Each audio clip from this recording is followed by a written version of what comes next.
ती आज मला म्हणाली, डोळ्यात तुझ्या पाहिलं ना की मला आरशात पाहावंसं वाटत नाही. हृदयात तुझ्या राहते रे मी. आता तर मला घरी राहावंसंच वाटत नाही. आज मला खूप रडावंसं वाटतंय. स्वतःशी परत खूप भांडावंसं वाटतंय. भरलेल्या डोळ्याने आरशासमोर बसावंसं वाटतंय. आणि आपल्या कोणीच नाही म्हणून स्वतःचे डोळे पुसावेसे वाटतंय.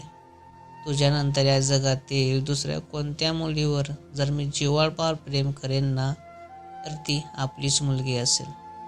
जाता जाता ती सांगून गेली, काळजी घे स्वतःची.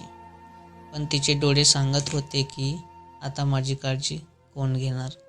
ज्या हक्काने आपण आपला राग व्यक्त करतो, तेवढ्याच हक्काने आपले प्रेम व्यक्त करा.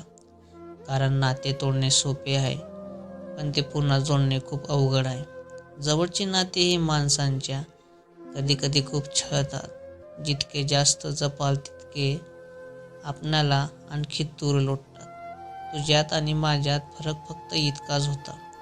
तुला वेळ घालवायचा होता आणि मला आयुष्य. कितीही जगले कोणासाठी, कोणीच कुणासाठी मरत नाही. अनुभव येत असतात प्रत्येक क्षणाला, पण नशिबाचे चक्र थांबत नाही. आयुष्यात कितीही कराल प्रेम कोणावर, त्याचे मोल सहज कोणाला कळत नाही. प्रेम इतकं त्रासदायक आहे हे मला माहीत असतं तर हृदय जोडण्याआधी मी हात जोडले असते. प्रेम तर तिच्यावर त्या दिवशीच झालं होतं, जेव्हा तिने वर्गात मागे वळून मला विचारलं होतं, काल का नव्हता आलास रे. मी कुठे म्हणालो की मला बरी मिळावी, इतकंच की थोडी बरी मिळावी.